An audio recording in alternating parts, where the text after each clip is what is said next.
In the world of professional wrestling, when something is over, it means the fans love it. Whatever the wrestler might be doing, whatever they got going on, it means they got it figured out. This here is a series called Overs and Unders, wherein I talk about the teams in MPL Philippines Season 13, and I rate them on whether I am over for them or not. You get the point. At your service, my name is Leo, and it's time for Overs and Unders for Week 6 of MPL Philippines Season 13. And boy, oh boy, I gotta tell you, if you've been watching Overs and Unders for the past few weeks, from the very beginning, preseason up until now, first of all, I gotta say thank you, but also be ready because this one's a doozy. Before we jump in, I'd like to say hi and hello to a few peeps who have been dropping by our episodes over the past week. Saying what's up to Keno Macarayo, always open to insightful comments like this. Also to Sakura M. Blackfinit. I don't know what that means, but hello to you too. Hello to RNPH 21, to Space Cato, and last but not least, the legendary BBG 28. Up to this point, I still don't know what the question was. As a quick disclaimer, I'll be talking about the teams from over to under in order, meaning first team that we're talking about, I am just over the moon for. No question, no doubt. What they've been doing, what they've been up to, all just gets me marking out. And the team at the very last, well, you get the picture. Let's take it from the top, starting with our first over team, meaning the team that I am personally marking out for in Week 6. That's Echo. Echo, at this point in the competitive season, is redefining speed. I'm saying this because it's not just about timing. A good amount of it is timing, and they've perfectly chosen the right time to streamline their lineup. I don't expect for them to be switching out for Zaidan Outplayed again. I do believe, as I said in a previous episode, from here on end, it's going to be Benny Cutie and Carl Tizzi completing their lineup. And again, just to remind everyone, Echo plays fast. Yes, they do play some long games, especially the ones that they lose control of in the early to mid, but check this out. These are their Week 5 records, the games that they win. 1854, 1046, 2251, and 1532. Again, only a couple times do they ever go above 18 minutes. Now look at Week 6. 1716, 1135, 1501, 1032. Not a single game over 18. They didn't even see the Lord evolve. Lord barely knows how to jump on the turrets. Now, to be able to finish off teams as competitive and as talented and as great as those in MPL Philippines Season 13, again, you have to have that formula figured out. And you see where I'm going here? Formula 1. Racing jackets, jerseys, speed, Kachow, Echo are just the fastest they've ever been. And it's not just about timing. A good amount of it is, again, I'll say that again, I'll admit as much. And not to mention, they're able to pull out fast ones. Again, all these puns, the Luyi and Chip. The way I described it on broadcast is they're able to fold the map in half. Basically, make longer rotations come out of nowhere. Again, in a snap of a finger, they're able to show up where they need to be and then collapse onto their opponents. That was a disgusting game. If you watched it, you know what we're talking about. And with that, something that we'll circle back into later on when we talk about another team here on the list is how to Echo, the key to speed is not full-on assault. It's not full-on barrage. They're not trampling through their opponents. It's a matter of a re-engage. It's a matter of checking. It's good, we collapse. If not, we find the range and then we go again. It's more of a jab, straight hook, more than just a jab, straight uppercut knockout. So you see the difference there, all right? That's our first over team in Week 6, talking about Echo. Our second over team this week is RSG Philippines. They are on some King Slayer-ish, all right? They're so consistent now, more now than last week. Again, they were swingy last week, but this week, they did very well, I'd like to think. Week 5, they beat Onic. Week 6, they beat AP Bren. And the way that they're able to break down and dissect their opponents, especially with lineups that rock a mid Angela, which I have been guilty of blasting on broadcast, makes me a believer. So count me as converted. Again, and I'm going to speak with my actions. I will put RSG as number 2, second most over in week 6. Let's talk about our third most over team, and this might be controversial given their current status. Barely hanging on for dear life, but boy oh boy, let's talk about Smart Omega. For me to be able to talk about Smart Omega properly, I want to introduce a couple of new wrestling lingo, all right? For the past month and a half, you guys have been hearing about over and under, and again, over is what it means. It means you love it. It means you can't get enough of it. I'm going to teach you another word in wrestling lingo, and that is a pop. A pop is a crowd just going wild. Crowd popped for Chaknu's catch. The crowd popped for Omega beating Blacklist, for Omega beating AP Bren. I have to admit, I don't think I've ever seen Shooting Gallery Studios, MPL Arena, as loud as when they popped for Smart Omega this weekend. The Chak is back. The Mamba has come out of nowhere and somehow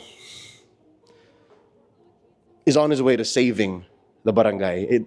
It's crazy, but it's what has to happen. He is the Mamba Messiah, and that'll only really happen if he's able to do it. But sadly, it's out of his hands. It's out of Smart Omega's hands. They have to pray on God, that Blacklist don't score a single point, because their max points are at equal with Blacklist, and that's what's going on for the barangay. But I'm not even thinking about that. I'm not considering that. In a vacuum, in my video, in my list, Smart Omega is third most over team in MPL Philippines season 13. Like that week 6, just no. If you wanna dispute, go to the comment section and make your own list. All right. Okay. Now, that's one term, the pop. How about the spot? A spot in professional wrestling is a sequence or a moment in the match that is a specific call. So let's say, again, most everyone is familiar with the People's Elbow from The Rock, the Stone Cold Stunner from Stone Cold Steve Austin, so on and so forth. That's a spot. So for me, looking back, some of the best spots in Smart Omega's week 6 would be, let's name 2. Number 1, Chaknu's Matilda delivering a big old barats, ready to eat up Oheb and take a whole team fight. That's one big moment for me. Another good spot would be, I'm not sure if that's the same game or like a game that followed that, wherein more than a couple times Andoryu would have died, and then Chaknu just pulls him out with the guiding winds, straight up. And that allowed for the early game to tempo out. So that's a spot for you.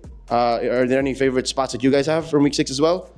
Let me know. All right, let's talk about it. And it's those 2 spots that really exemplified what is going on in the current metagame. Not just because of Matilda, because of a whole slew of different heroes and different strats that teams are up to now, wherein it's not just about the collapse. You're also looking at the re-engage. So you want to check. And then when you're good, that's when you commit. And I think that's why Chaknu's second best hero now in MPL Philippines Season 13 is also very important. A hero that we should all be on the lookout for. That's Grok.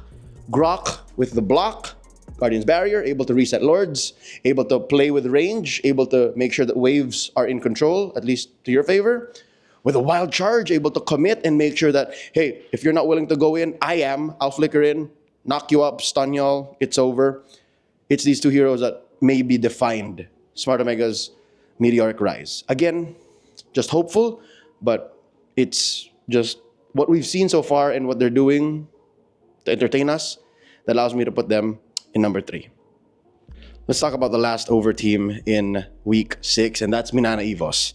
I'll have to admit, partly why I think I put them this high or I put them on over despite them losing half of their matches in week 6 is because, number 1, for the first time in 2 years, they've secured a playoff spot. They secured a playoff spot, man. I'm so happy for the Hukbo. And that's just one of the two reasons. The other one is they were able to do that with a dominant sweep against one of the most powerful teams, one of the most shockingly strong teams in Season 13 against Onic, with not just by doing that, but also with a new lineup. That's right. They fielded Hayes and they fielded Perk Ziva and Bob's your uncle. Like, I don't know where that came from and how long they were prepared to field these two and make them part of the lineup. But because of that, very much, maybe I'll do you one better. More potent and more pragmatic than the Zaida outplayed. Switch up with Echo. I'm gonna. This is a hot take for y'all. I think the Hayes Perk Ziva lineup is different enough and useful enough that it might be a valid strat for Minana Evos come the playoffs, because they are confirmed for the playoffs. So you have the Lancy Miles version, and then you have the Hayes Perk Ziva version, and I think that's legit. I think those are two legit configurations of this very promising lineup of this now confirmed dark horse in Season 13, and that's Minana Evos. Before moving on with the other half of today's video, I'd like to remind everyone that if you're enjoying the content that we're creating here, please like this video, comment down below your thoughts if you have any violent reactions, or if you want to make your own overs and unders list, and let's engage and subscribe. And I'd also like to thank Starkly Studios for letting us use the Battle Studio for, the ambiance. And of course, for presenting the Madrigal project. TMP is a free casters workshop, and it's a series of coaching sessions wherein aspiring talents in the Philippine esports scene are allowed to learn on desk from each other and from industry experts. We air episodes on my page and on Darkly Studios and across our other affiliated networks every Monday night. If you want to catch up to the episodes 1 and 2 are already up on our Facebook pages and our affiliated network. And then from then on, we'll be airing every Monday night moving forward. Thanks again, Darkly Studios. On our list. All right. Last week got a little hot on social media for me, but I'm going to say it again. I'm going to talk about Blacklist International. That's the first under team in week 6 for me. And I know already by the process of elimination, some teams are missing. We're going to get to that. But for Blacklist, they are barely in the playoffs, all right? They just need to win one game, one single game. And I think they can do it. But they got to work out some kinks, all right? They started off week 6 with a shocking defeat to a barely breathing Barangay. Smart Omega 0-2'd them. And then they closed off strong in what could possibly be one of the most entertaining, I dare say, and back and forth series in all of Season 13 yet. They 2-1'd the super fam, Onic PH. I think, to be fair, the reason why I've been so hard on Blacklist International over the past weeks, I honestly barely put him in over, right? Maybe just once, looking back. Is because I have such high expectations of them, all right? They were at M5, they were in the grand finals of the previous season, and again, I'm going to stick by this logic. As much as I love the Hitman, and as much as I know logically, and I can see what is missing, and again, the team has already talked about it, Coach Bon, everyone, I still think Blacklist is a top-tier team. And the fact that this is where they are now makes me think that maybe they're still in the process. They're still working it out. And that's why I have to admit I am getting impatient as a fan. All right? I'm not on desk, so I can say truly what I feel without stepping on other people's opinions. Again, we're all free to talk about it, but my expectations of Blacklist International personally are very high. And that's me saying it as a fan of the league, as a fan of each individual player, and as a fan of them long time running, without saying I'm an agent. All right? So it really is just for the fact that I think they can do more. And I know that this is true. I know that they're capable of more because against Onic, who is still, by the way, in the running for top 3, all right? They don't have to play into the play-ins anymore, Onic. And Blacklist did this to them. They played the fastest game of the season. 10 minutes, 24 seconds. 10 minutes, 24 seconds. The fastest game in the season. Not even Echo can do that. And Blacklist did that to Onic. So think about that. Blacklist is capable of great things. Hell, they even played Carmilla Jungle. Didn't work yet. But they did it. And that's why I think I'll put them here just barely under number 5 in our overs and unders list for week 6. All right. I haven't been stung by any bees yet, but let's talk about number 6. Let's talk about second under team in week 6. I'm talking about AP Bren. I know, they're number 1 in the standings, but after what happened in week 6, I have to go by my gut. I have to trust my feelings and get emotional because it's the only place I can do that, honestly. Let's bring up some facts, all right? They're switching up their XP lane with almost impossible to read patterns. I don't know when and where it's Pando, and I don't know when and where it's Flap. And I don't want to think that it's Pando when it's a low-stakes match or when they think they can beat him. And I don't want to think it's Flap because, you know what I mean? I'd like to think they're equal players because that's the respect that they deserve. And that's the respect they earned, to me personally. So with the Flap and Pando switch-up, has that cost them points? The answer is yes. Is it because of a lack of preparation? Is it because of post-patch blues? I know a lot of analysts on the internet, I know a lot of community members are talking about how AP Bren is patch-proof, how they are so capable of adapting to anything because of, again, their individual hero pool and their impossibly high game IQ. But this week was proof that maybe they've got work to do. And luckily enough, they got a couple more matches left. They can still make it through the top 3, maybe even top 1. And then they're back in shape for the playoffs. Again, that's my main thought process for a lot of teams, for all the teams, because I don't hate anybody. I'm a fan of the league. I love amazing MLBB. And I'm hoping that AP Bren recovers. All right? So I'm sorry, I don't make the rules. 4 teams have to be over, 4 teams have to be under. This is where AP Bren finds themselves in, and it's tough. They lost 1-2 against RSG and OMG this weekend. Better luck in week 7, and we'll see where they end up. Likely they won't have to do the play-ins. I'm not sure what the math is like, but that's AP Bren.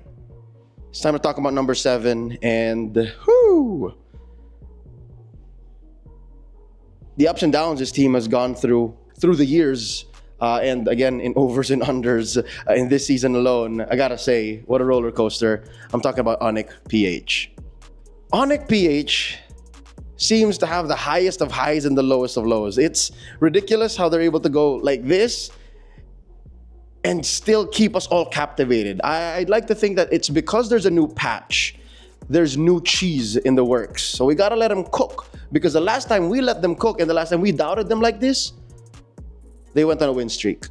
So who's to say that with the next couple of matches that they still have in week 7, we might see them bounce back and then get in shape and whoop us all in the playoffs. Much like the other 4 teams still in the running for the play-ins. Is that right? AP Bren, Onic, RSG, Echo. Yes, Onic can still make a run for it. Onic can still go.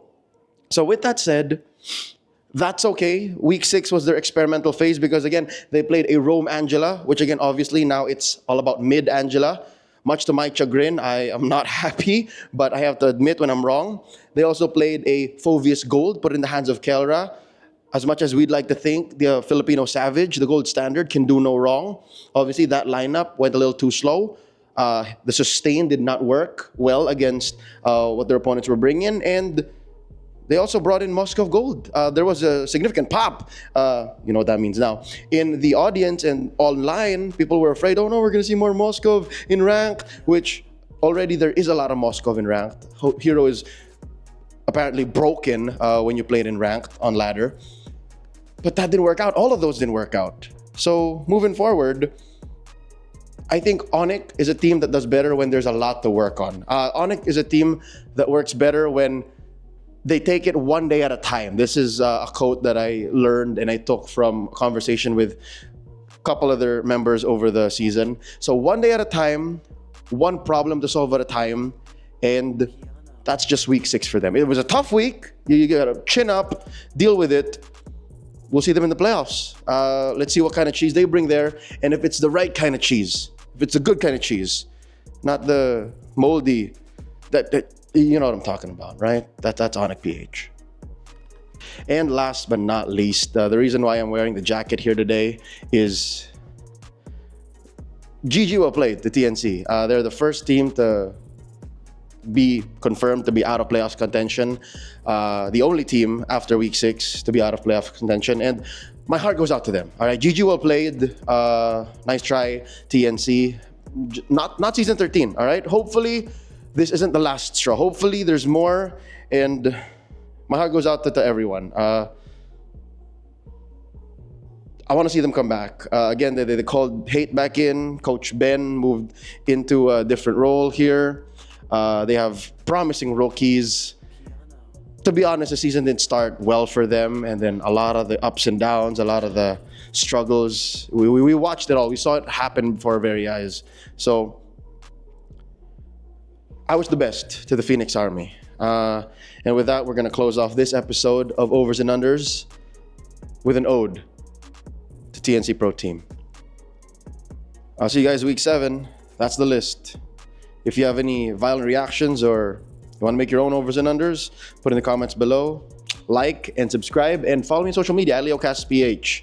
Check out our website, www.leocasts.ph, and shoutouts to my man's Ray Ash. Y'all know what's up. This is for Phoenix fam. Phoenix Army, okay lang yan. Phoenix Army, parating palaban. Phoenix Army, pwede pa manglason. Phoenix Army, bawi next season. Always rise.